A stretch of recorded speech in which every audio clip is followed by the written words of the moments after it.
started jiu-jitsu, I never really wanted to compete. I never really wanted to be something that was I don't know, framed in that manner.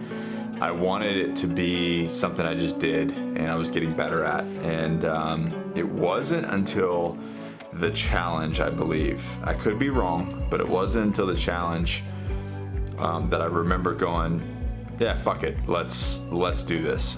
It was something about doing the 60 sessions in 30 days and then watching my progress kind of, you know, rapidly increase over that 30-day period that I was like, yeah, let's really test this. Let's put this to the test to see where I'm actually at, because that's in competition, right? That's where you decide, okay, where am I really at in the world of my ability? And so I got with my coach and I said, yeah, let's do this. I want to compete as a white belt in my age group, and let's see what I'm made of.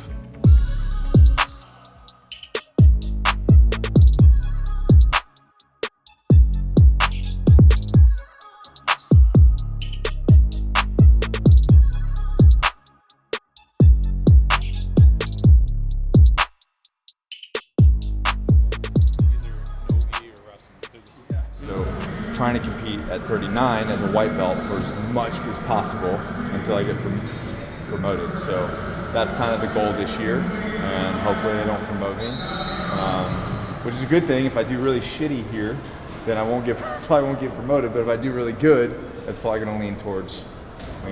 Yeah, you kind of got my mind wandering there. I was like, is there a way to flunk? Well, I'm not. I'll jump in your bracket. Yeah. I'd like to compete the rest of this year. I'll turn 40 in February, so I'd like to compete as much as possible this year at the level that I'm at, and then go into the next, and then sky's the limit after that. What made you want to jump into all that, like all jiu-jitsu in general?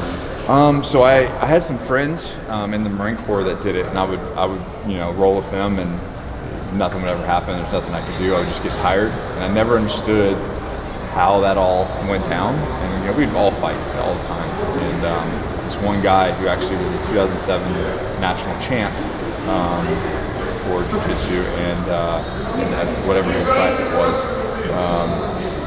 he's the one that really kind of turned my mind to it. And then we ended up having him. So I was about 240 when I showed up to Crest, and I was more into like powerlifting and strength training and things like that. Yep.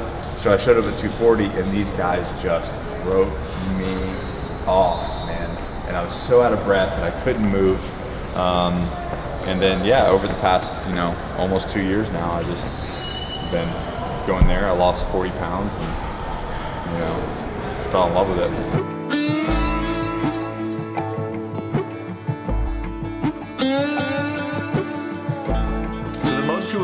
That are competing, from what I see, is especially on a more elite level, there's younger people. There are younger people that are competing in the sport, and then the older people that are competing in the sport are like the people that are my age that are competing. What I see, have been doing this for a very, very long time, and so there's quite the difference. I have destroyed my body. I've treated my body like a carnival ride in my life, especially with all my time in the military. And I've spent the last 8 years on this journey of figuring out how to put it back together and live optimally. I mean, that's what the Agoge is all about. And that's the reason why that the Agoge is thriving, is because there's so many men out there that are looking for the same thing. They're wanting to put their body back together, and they're wanting to be at their age the best that they can humanly be at their age, which I am now. But why compete at my age? The reason why is it's to move the needle, man. It's to keep growing, to keep testing myself. And obviously, my days in the military are long past, and those kind of challenges are long behind me. But there's always a way where you're at in life to test your mettle and to get harder and to become better. And even if it's a game of inches, which, you know, for this particular sport, it is a game of inches, but in growth in general, right now, like in my life, I'm looking to see if I can improve just by percentages. Can I grow my business by 1%? Can I, you know, increase my muscle mass by 1%? Can I decrease my fat by 1%? You know, like I'm literally fighting for percentages here. And I think that's where I'm never stagnant. I'm never getting complacent. I'm never just getting bored, because there's always, I'm just right on the edge of something. And when you live on the edge, you live where you could fail. And that's the beauty of competition, because it's a win or lose thing. So if you don't give it your all, if you don't come in prepared, you're gonna lose. And you still might lose. And you know what? I learn more. I learn 1,000 times more from the losses than I do from the wins.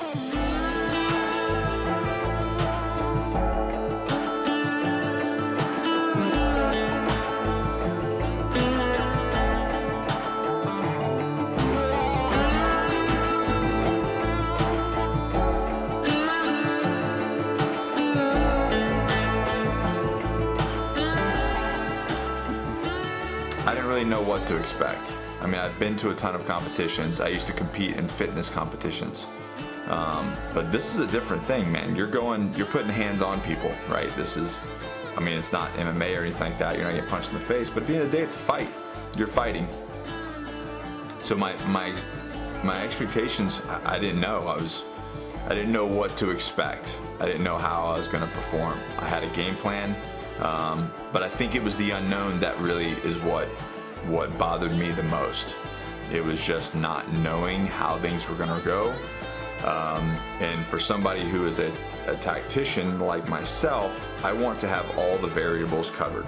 So I did. I try to keep as many variables in my control as possible. The rest I can't really control, so I have to let that go and let the plan and training take over.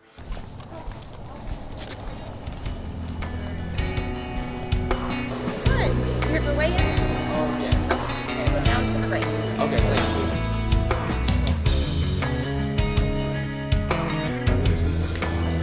So, Nick?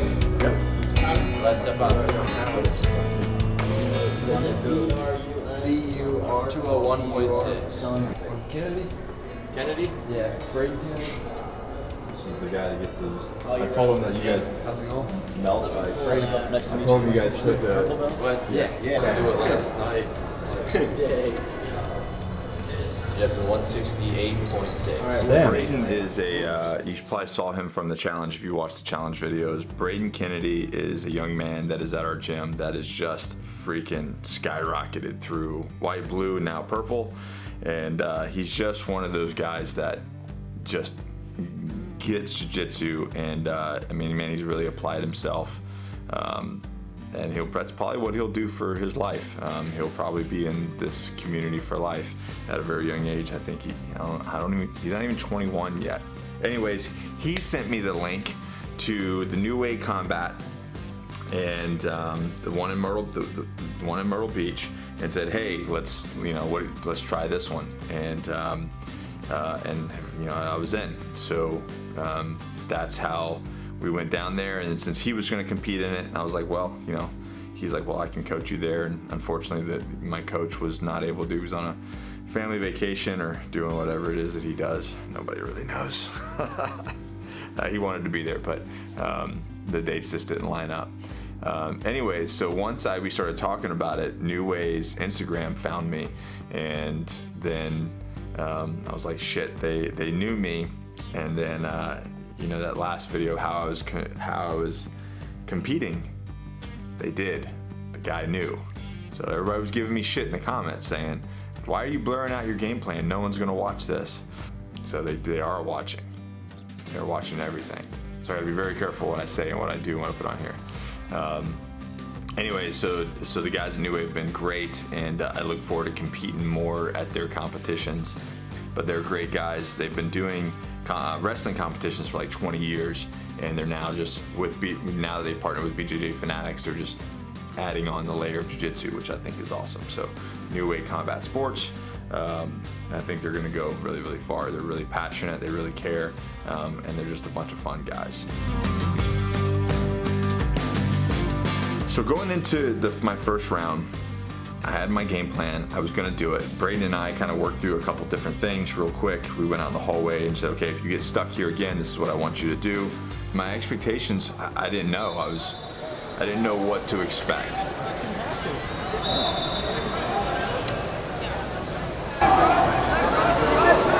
Let's go.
Here you go, Ben.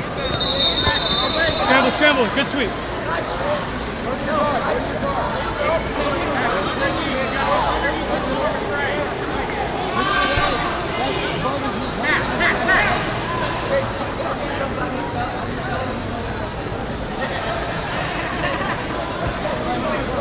Hey.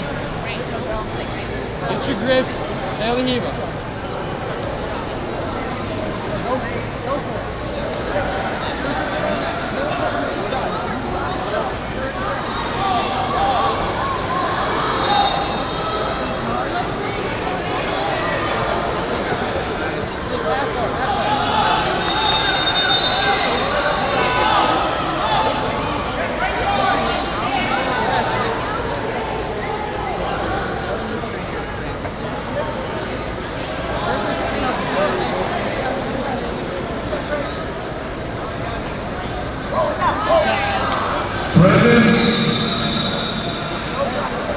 Brendan Boyson, reporting to mat number 15. Good, Ben. What's got? Brendan Boyson.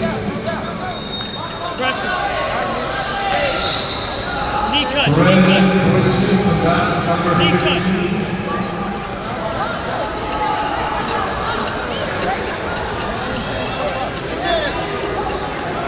Knee cut in the mount, Ben.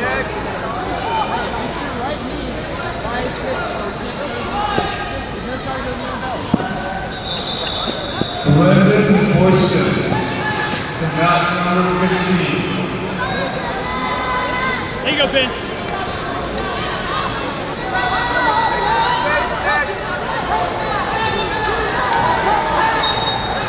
Brendan Boyson, Good, good, good.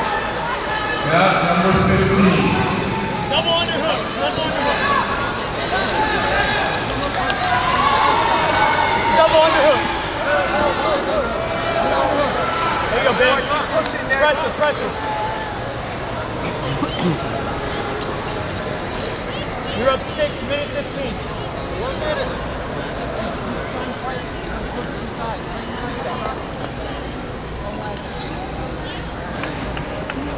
Good.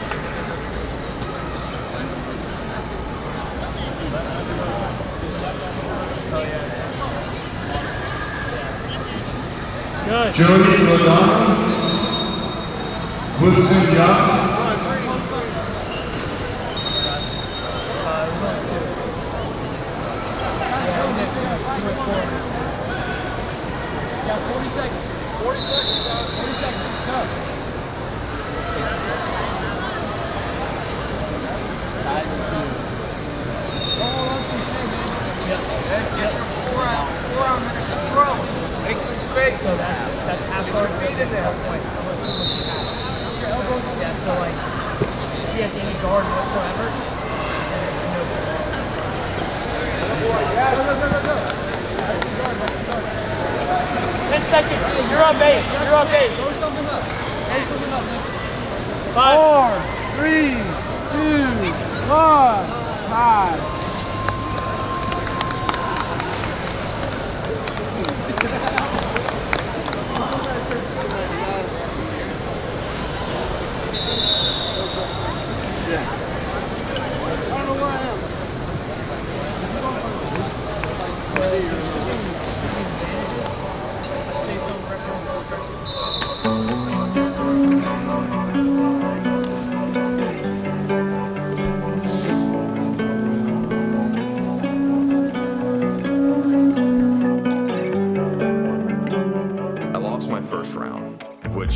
Your first round, that could be a blow, right? You might not come back from that, and that kind of sucked. The guy just outplayed me. He outplayed me. Really good guy, serving in our elite military, and I think that if we were rolling, I think this is my thing. He can come down, or I can go to him, and we can test this. But I think if we were rolling in the gym on a non-point system, I think that I have the capability to get him. Especially if if we're in a longer than 5-minute round, which is what we usually do. But he outplayed me, man. He got me by points. He played the point game very, very well. That was his game plan, and he's the winner. Going into the second match, I rubbed it off. I was like, okay, shrug that off. This is a new plan, even though that Derek's seen what I did and how I played.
I got a medic. I got a medic right now. It's even cramping and bringing it in the middle, right here. I'm not 100% sure. He had his hands up in my gi, and I think when he was trying to pull, or as I was choking, something happened. You got caught in your gi, and then you moved and did something as I was trying to get out, and it just popped. A little pop. Oh, it's fine. I think it's back. It's back to spawn. It's back, yeah. But it's not helping that my forearm, my hands are starting to cramp for me. It's like trying to bend it. So while I got a win, it was kind of a bummer because like I don't really want to hurt people. Like, it's a dangerous sport. You're fighting, but it's one thing to do it, in a certain way, but it's another thing to do it to where a guy gets hurt. I mean, these guys are serving in the military. Like, getting hurt is shitty, and So if you see my reaction after I won, it was kind of like, meh, because I didn't want, winning is one thing, but winning and then the other guy being legitimately hurt, that was a kind of a bummer for me. And maybe I'm just soft in my old age, I don't know, but everybody was like, fuck him. It's jiu-jitsu, he shouldn't have put his finger in there. But nonetheless, I still, even his own coach was like, it's a dangerous thing, and he was like, he's a big dumb animal, he'll take it. And come to find out, the guy's been accident prone since he was like 1 year old. So Derek, I guess that's on you. But anyways, it was an honor to compete, and congratulations to him. He's got his blue belt. So now I need to get promoted so he can get a second shot, which we plan on having a rematch at some point. So overall, this, the match is, it wasn't what I wanted. I wanted to go in there and wipe, of course everybody does wipe. I felt like I'm at the level to where at that age group, at that weight group, I could have gone in there and kind of cleaned house, and I could have, but I just needed to tighten up a few things. But that's what I didn't realize about this competition, or competing in. It identifies all of your holes. You're not rolling with guys in your gym who are your friends. Now, don't get me wrong, these guys at my gym, they freaking destroy me. They absolutely, like, sometimes I leave there going, these guys freaking hate me, but that's what they're making me better, and they just absolutely smash me. But at the end of the day, we're all friends, we're all on the same team. When you go compete, these aren't your guys from your gym. You don't know them. They're not on your team. They're there to do the same thing you're there. They're there to win.